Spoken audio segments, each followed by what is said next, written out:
So waiting to save up for a 20% down payment is how buyers lose years and also end up paying a lot more for the same house, because a small down payment lets you enter the marketplace a lot sooner, and also it lets you start building up your own equity instead of funding your landlords.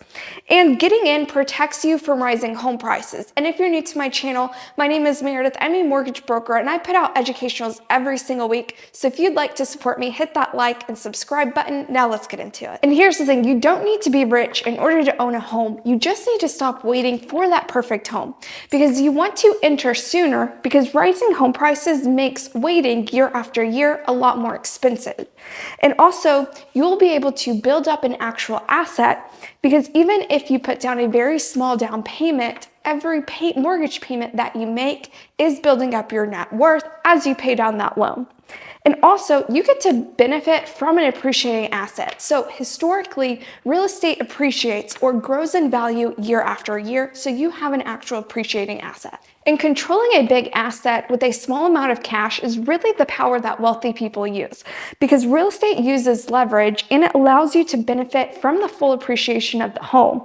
And even if you put down 5%, 10%, even 0%, this still gives you exposure and you still have control 100%, and also control over future gain in value as well.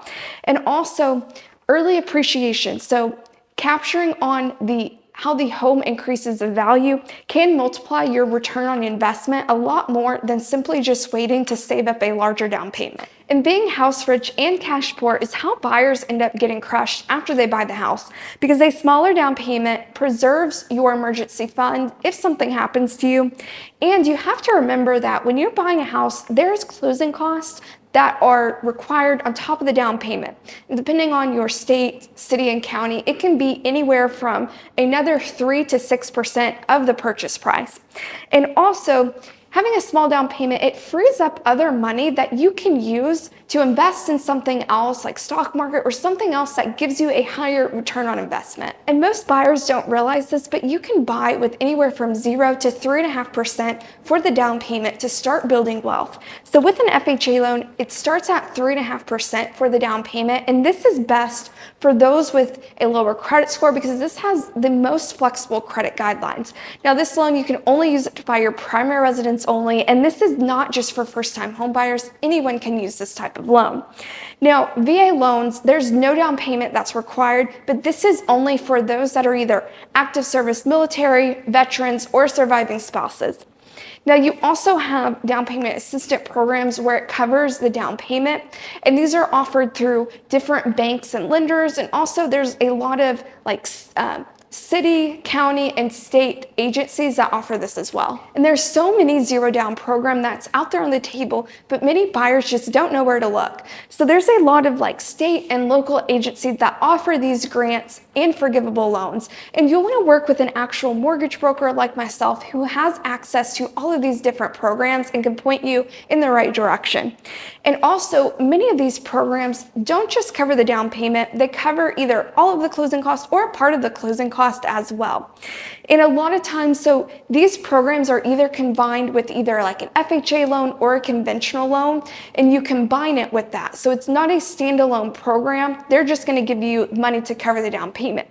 Now, you'll want to make sure that you understand what happens after you close on the home when you go with one of these programs. So you want to make sure, is it a full forgivable grant up front, or is it going to be like a second lien on my property that I either have to pay back, or it turns forgivable within a certain time period, like anywhere from 5 to 10 years. Now, a small down payment isn't necessarily bad, but there are trade-offs to it. So number one, you're going to have a higher monthly payment because you're putting less money down. So make sure you're comfortable with that payment up front and you're not stretching yourself.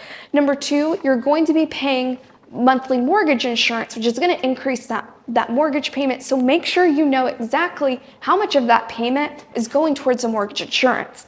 And also, over the life of the loan, you're going to be paying more in interest because you're going to have a higher loan amount and you'll have less equity. And mortgage insurance is not the villain. It's a small monthly fee that allows you to buy years sooner. And mortgage insurance is usually cheap. I've seen anywhere from about $30 a month to about $120 a month. And if you have a conventional loan, it does go away. Once you pay down the loan, or if you have about 20% of equity, it automatically falls off. Now with FHA though, it does stay for the life of the loan unless you refinance to a conventional loan. Now here's the thing, it costs a lot less than waiting. And also, if you do the math, it can cost less on a monthly base than your rent amount and skipping out on years of waiting. And saving at a slower rate versus how fast the housing market is climbing is how many buyers just get priced out of the market, because homes in many markets increase at a faster rate than most people can actually save. You also, while you're waiting, you have changes in the interest rate that can impact how much your buying power is.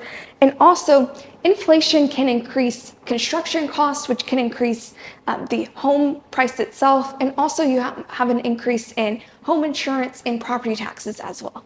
And small down payments does not equal to higher risk because you have fixed rate loans that keeps the monthly mortgage payment stable.